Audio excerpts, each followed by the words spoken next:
जय हिंद दोस्तों, कैसे हो आप सब लोग।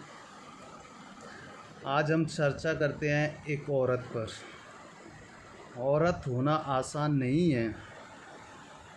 मैं जब पैदा हुई तो मुझसे बाप रूठ गया, ख़ानदान रूठ गया। जैसे तैसे चलना सीखा, फिर बोलना सीखा, फिर जैसे तैसे बड़ी हुई, स्कूल जाना शुरू किया।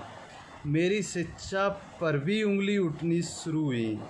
स्कूल के लिए साइकिल से जब निकलती थी तो रास्ते में मन चले बाइक से पीछा करना शुरू कर देते थे। जो जी में आए कहते थे। बेहद शर्मनाक और गंदे शब्दों का प्रयोग कर मेरे ना चाहते हुए भी मुझे पुकारते थे, जैसे मैं उनकी जागीर हूँ।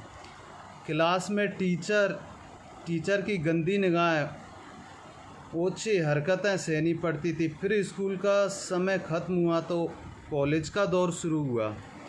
बस में सफ़र करती तो मन चले किसी ना किसी बहाने से मेरे जिस्म के अंगों पर स्पर्श करते। ब्रेक लगती तो मेरे ऊपर आ जाते।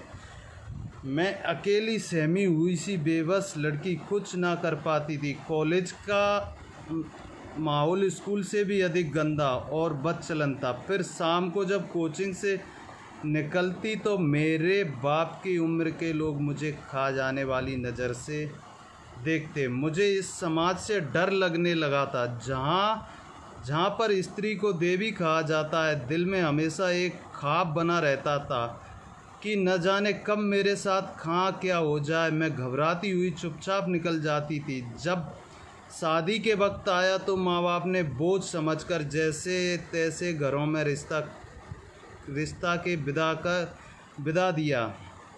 कुछ समय ससुराल बीतने के बाद पति का प्यार भी ख़त्म हो गया। मैं उनके लिए ज़रूरत का सामान बन चुकी थी। मेरे ऊपर से सास ससुर द्रव्य विचार दहेज के ताने सहती रही। फिर जब बच्चे हुए तो सारी जवानी पति के बच्चों का पालन पोषण में गुजर गई।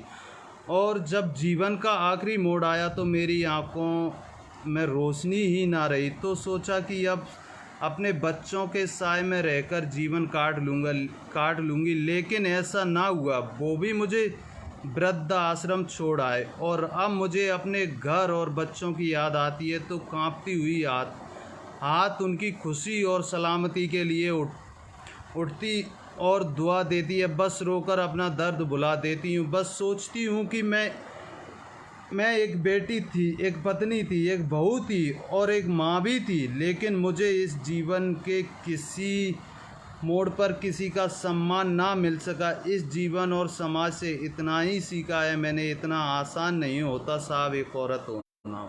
बहुत कुछ झेलती है एक औरत।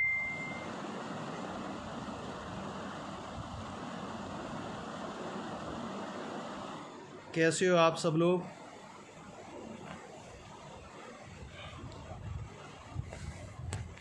जय हिंद दोस्तों, फिर कल मिलते हैं। विदाई दीजिए। खुश रहो।